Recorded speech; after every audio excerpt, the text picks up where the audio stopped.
गौतम बुद्ध के आश्रम में अनेक भिक्षु सन्यासी दीक्षा ले रहे थे। वे अपने नित्य कर्म करने के बाद अपनी साधना में व्यस्त हो जाते। जैसे ही सभी शिष्य साधना में व्यस्त होते, पूरे आश्रम में एक गहन मौन सन्नाटा पसर जाता।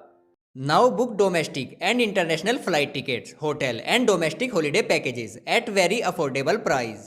For booking and inquiry, please call on 9999281246 or email us at themaxtrip@outlook.com. The Max Trip Holidays, your trusted travel partner. मानो वहां कोई रहता ही नहीं। बुद्ध की शिक्षाओं में सबसे पहली शिक्षा यही थी कि पूरी तरह मौन हो जाओ। अतः सभी सन्यासी इसका बड़ी ही गहनता से पालन करते थे। बुद्ध के शिष्यों में एक ऐसा सन्यासी भी था जो बहुत धनी परिवार का लड़का था। उसे बहुत बोलने की आदत थी, जिससे उसके परिवार वाले और मित्र सभी परेशान रहते थे। इसलिए उसे बुद्ध के आश्रम में भेजा गया था। उसे दीक्षा लिए हुए अभी कुछ ही दिन हुए थे। उसे भी बुद्ध ने कहा था कि पूरी तरह से मौन हो जाओ। उसने कुछ दिनों तक इस आज्ञा का पालन भी किया, परंतु जब उसे इसका कोई लाभ महसूस नहीं हुआ तो उसने इसकी व्यर्थता जानकर बाकी सभी शिष्यों को परेशान करना शुरू कर दिया। जब सभी शिष्य मौन होकर ध्यान करने बैठते तो वह उनके पास जाकर बड़ी बड़ी डींगे हाँकने लगता। चूंकि वह एक धनी परिवार का लड़का था, तो वह बाकी शिष्यों से अपने घर, संपत्ति, रुतबे का बड़ा चढ़ाकर गुणगान करता और अपने आप को बाकी के शिष्यों से श्रेष्ठ समझता। वह इतना बोलता था कि बाकी के सभी शिष्यों को साधना करने में परेशानी होने लगी। उससे परेशान होकर सभी शिष्यों ने मिलकर उसकी शिकायत बुद्ध से कर दी।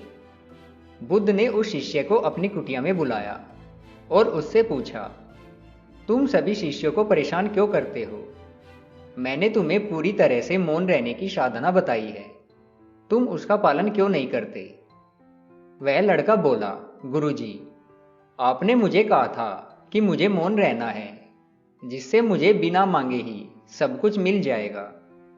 परंतु इतने दिन हो गए हैं, मैं मौन रहता हूं और ध्यान करता रहता हूं, परंतु अभी तक मुझे इससे कोई लाभ नहीं हुआ। बुद्ध उस शिष्य की बातें सुनकर मुस्कुराए और बोले, मैंने तुम्हें और बाकी सभी शिष्यों को पूरी तरह से मौन रहने की साधना बताई है, परंतु तुमने एक भी दिन ईमानदारी से उसका अभ्यास नहीं किया, इसलिए तुम्हें उसका कोई लाभ नहीं हुआ। बुद्ध की बात सुनकर शिष्य थोड़ा क्रोधित हुआ और बोला, गुरुजी, ये आप क्या कह रहे हैं? जैसा आपने कहा था मैंने ठीक वैसा ही किया है। मैं हर रोज बाकी के सभी शिष्यों की तरह बिल्कुल मौन बैठकर साधना करता हूँ, परंतु बाकी के शिष्यों की तरह ही मुझे भी इसका कोई लाभ नहीं हुआ। फिर आप कैसे कह सकते हैं कि मैंने आपके द्वारा बताई गई साधना का ठीक से अभ्यास नहीं किया? तब बुद्ध मुस्कुराए और बोले, जब तुम मौन होकर ध्यान करने बैठते हो तो क्या तुम्हारे मन में विचार आते हैं? क्या तुम्हारे मन में कई प्रकार के सवाल होते हैं? लड़का तुरंत बोला, जी हाँ गुरुजी, ऐसा ही होता है। तब बुद्ध बोले, इसका मतलब है कि तुम सिर्फ बाहर से मौन रहते हो, परंतु तुम्हारे मन और मस्तिष्क में अनेक तरह के विचार और सवाल चलते रहते हैं। यानी तुम विचारों के रूप में स्वयं से ही बातें करते रहते हो। फिर तुम मौन कैसे रहे? मैंने तुम्हें पूरी तरह से मौन होने की साधना बताई है, यानी बाहर और अंदर दोनों जगह पर मौन। तभी तुम्हें साधना का लाभ मिलेगा। एक बार जब तुम अपने अंदर भी मौन हो जाओगे तो तुम वो सब पा लोगे जो पाने के लिए तुम यहाँ आए हो। अब वह लड़का बुद्ध की बात समझ चुका था। वह अपनी साधना को लेकर पहले से ज्यादा गंभीर हो गया और पूरी ईमानदारी से साधना का अभ्यास करने लगा।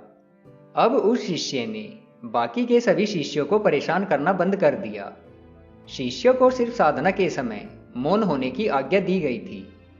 बाकी के समय सभी कुछ भी बोल सकते थे, आपस में बातें कर सकते थे, परंतु वह लड़का इतनी गंभीरता के साथ साधना में लीन हो गया कि अब वह भोजन और दूसरे कामों को करने के समय भी मौन रहता था और किसी से कोई बात नहीं करता था।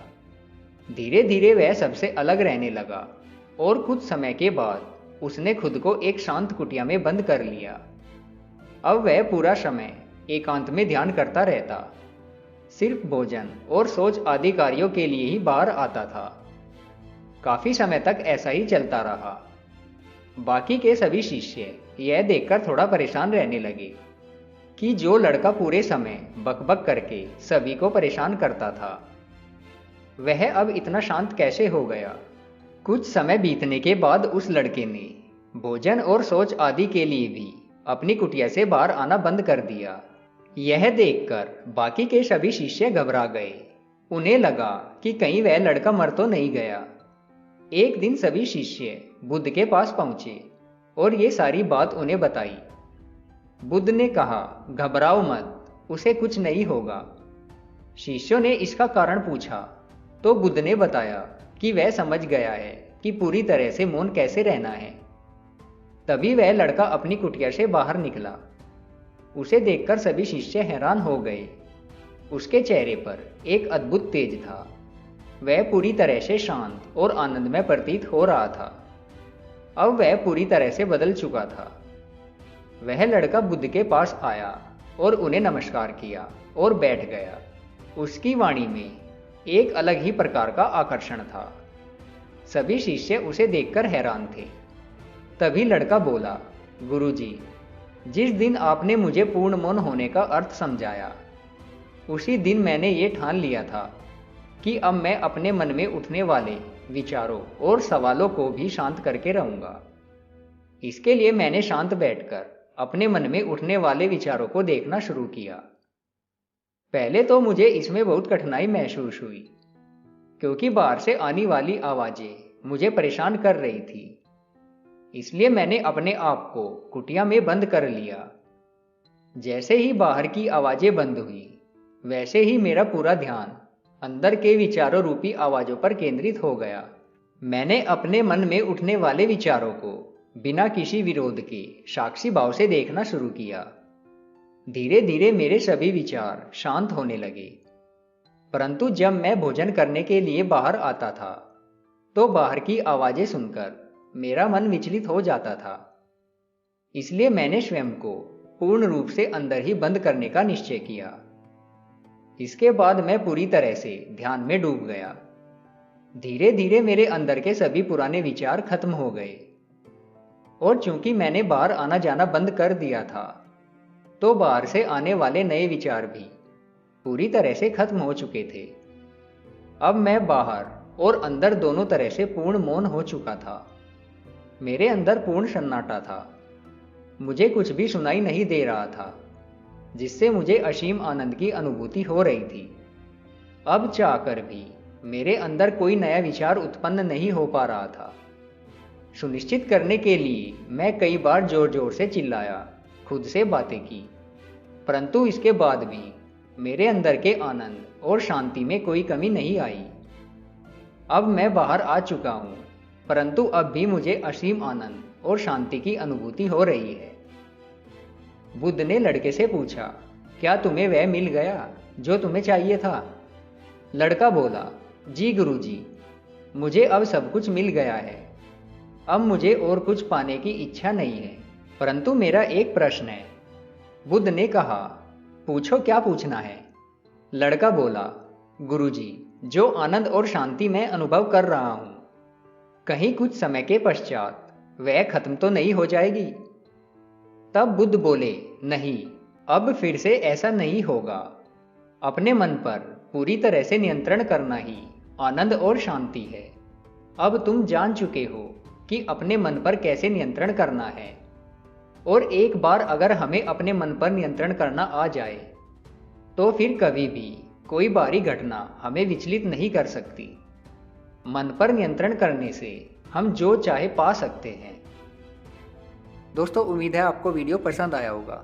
वीडियो को लाइक और शेयर जरूर करें और ऐसी ही मोटिवेशनल और आध्यात्मिक वीडियोस के लिए हमारे चैनल को सब्सक्राइब जरूर कर लें। धन्यवाद।